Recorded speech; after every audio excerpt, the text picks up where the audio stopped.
Shalom, shalom, shalom. Grace and peace. Welcome to another video and another historical outlook on our favorite people group here at Ezra Ben Khazar channel, the Khazars, and the whole history of this Judeo-Turkic kingdom of nomadic traders who were into philosophy, going from Tengriism to Judaism. This is so interesting. And not only were they into Judaism, but there's also reports of their Khaganate encompassing many peoples, Muslims, Christians, as well as other spiritual beliefs. So let's get down to it, though. What happened to the Khazars? And we're going to focus on the Jewish Khazars. So what happened to them when the Khaganate fell? That's going to be the topic of this next series. And we'll try to discuss, to the best of my ability, what I know about the Khazars since the destruction of Atil. We'll talk about the Khazars who stayed in that location. We'll talk about the Khazars in their rump states, lack of a better term, rump states. And we'll talk about the Khazars scattered and where they would have been leading up to as much as we can get. So let's see where we go to. Let's get it. So first we'll talk about, how did the Khazarian kingdom fall? Well, it started with a people from the north that are known by many as Vikings or Scandinavians, but this tribe we will call the Rus. This tribe came down from the north, slowly started taking control of the trade of the Khazar kingdom.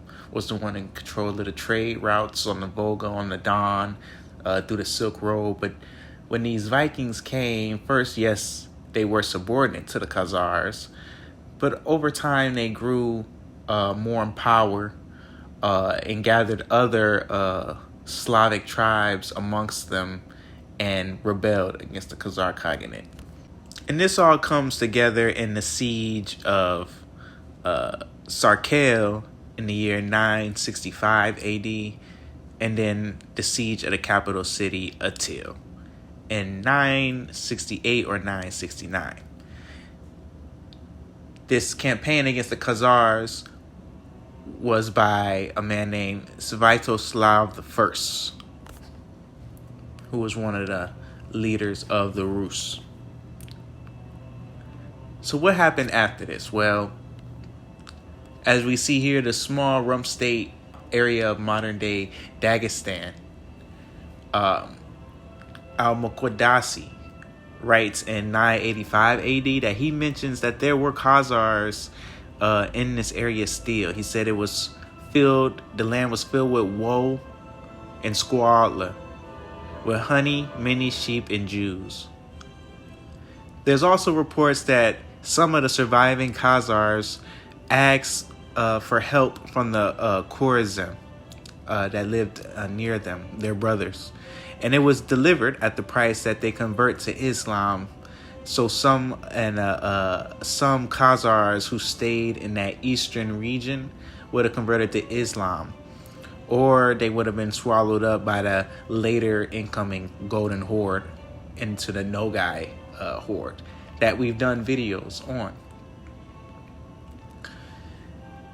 With the Khazar kingdom falling and these trade routes collapsing, this also stopped the influence of the Radhanites, the famous merchant class of Jews who controlled these trade routes as well. We'll speak on these later, but these Jews had a profound impact on the Khazar kingdom, and this had a profound impact on trade, period.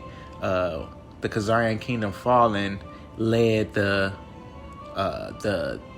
building blocks to modern society, as the Western Europeans had to seek for other trade routes leading them to Africa. The vassals of the Khazars, the Burtaz up in the north, we talked about these people. It's reported that they still practiced the Jewish faith after the Khazar kingdom fell.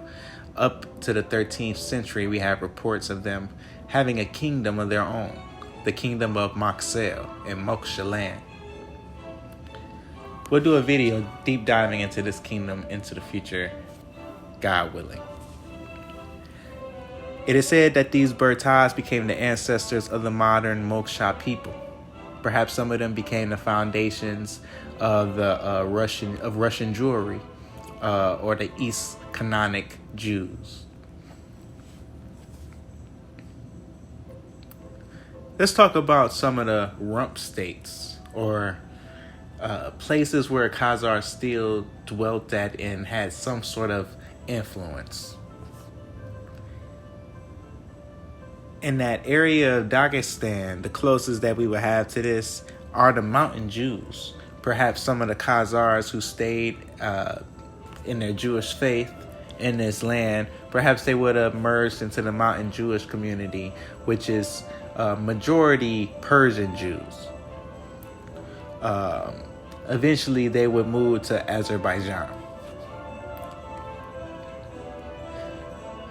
A major state would be Tmutarakan, also known as Samkaresh. This was a Khazar fortress that turned into a state. See, in the year 988, Mstislav, he became the prince of Tmutarakan, and he called himself the Khagan. Mstislav was Vladimir the Great's son. Vladimir the Great is known as the Rus king who turned to Christianity and put down a lot of the pagan practices that they had, a lot of which were borrowed from Tigriism and the Khazars. There could even been remnants of some Judaism in there as well. But they put all that down for Christianity, Vladimir the Great, and his son Mstislav took over Tmutarakan. There were some rump states, however, of Khazars. For one, we have David of Taman. He became a vassal of Mstislav from 986 to 998. He must have been more submissive to Mstislav's rule. But there's another Khazarian rump state or warlord contemporary to David named Georgius Zul. In 1016, the Rus and the Byzantines would combine to attack him and put the Khazars in submission. In 1024, Mstislav would attack Kiev with Khazar troops. So we see that the Khazars, after being subdued, or the Khazars with David of Taman perhaps, worked with Mstislav. Tmutarakan would stay under the Principality of Cherengrove and the princes of Cherengrove. There's a story of an Oleg Sviatoslavich who came to Tmutarakan, and the Khazars, they must didn't like Oleg because they took him captive and sent him to the Byzantines. Little did they know that he would come back to Tmutarakan in the year 1083 to take over the rebels, and named himself the Archon of Gazaria, aka the Archon of Tumutar. But it's showing you how the Khazar state pretty much moved to the Crimea, Kuban River area. After this, the city would be under the Byzantine control. Mstislav will return to the Rus to claim his throne in Cherengrove. The Byzantines would soon grant this land to the Genoese traders and the Republic of Genoa in the 14th century. And this principality would be called Gazaria, with a G this time, except. And their capital would be at Kaffa. This state fought against the Mongols for control. They had to wrestle this land from the Mongols, because around the 1300s, that's when you start getting that invasion. But in 1419, the Genoese Jew, Simeon de Gisofi, he married one of the Khazarian princesses of the Tmutarakan Principality, perhaps one of the daughters of David of Taman. But this allowed him to gain power of Genoese Gazaria, and once again, the Jews were in power of rump Khazarian state. One of the descendants of Simeon the Jew is Zacharias de Gisofi, and he ends up fighting against the Ottoman Turks. But unfortunately, he loses to the Ottomans, and he asks for support from the then Russians, and the Russians support him meant spiritually. He can't go to the Russian lands for shelter, but the Crimean Tartars, who are now in control of majority of Crimea, take him under protection. So basically, Jewish Khazaria would be swallowed up into the Crimean Khaganate, which itself would later on be annexed into the Russian Empire later on. All of the Khazars who were Jews in this area contribute to the then Russian Jews, the Krimchaks, Crimean Karaites, and Litvak Jews, and overall Eastern Khaganate Jews, who would then become the Litvak Jews. So let's talk about some of these scattered Khazarian places. We already know earlier on, 3 tribes of Khazars, collectively called the Khazars, left with the Magyars to help form the Kingdom of Hungary. And one example that we have is the House of Abba, which we will go into in the future. We already know that in the late 900s, the Rus destroyed the Khazar state. Well, what about the Khazars who stayed in the Rus Empire, who wasn't in Tmutarakan? Well, the ones scattered to the Rus. In 986, we know that there were Khazar Jews who were present at Vladimir the Great's disputation when he wanted to decide on what religion a Kievan Rus would follow. There's also evidence of a community of Jewish Khazars, and we have this in the Kievan letter, where we see that the members of the Khazar Jewish community were of Turkic, Slavic, and Hebrew origins. In their community, they had a center in Lviv, and you have gates. They were called the Jewish gates. Evidence of the influence of these Khazar Jews in early Kiev is evident in the unfortunate Kievan uprising of 1113, where other tribes rose up against the many people who were in power in the land, including the Khazars, who were very good at trade.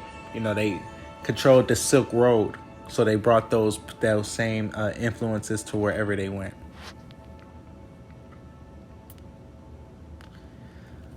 Eventually, after the uprising, Judeo-Slavic culture would arise, and this would form the East Khaganate Jews, until the arrival of the Yiddish German Jews in the 13 to 1400s, who would mix with these East Khaganate Jews and form the Litvak and Ukrainian Jews. Keep in mind, I don't want anybody to get this misconstrued saying that the German Jews come from Khazars. As we see, they came in later on and merged around the 1300s in certain areas. Next, we want to talk about Shufat Kale in Crimea. This was a Crimean Tartar and Turkish word for the Jewish fortress.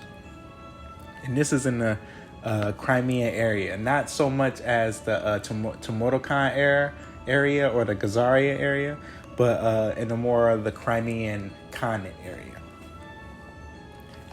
The first inhabitants were local Goths and Alans, Byzantine Jews, and Khazars.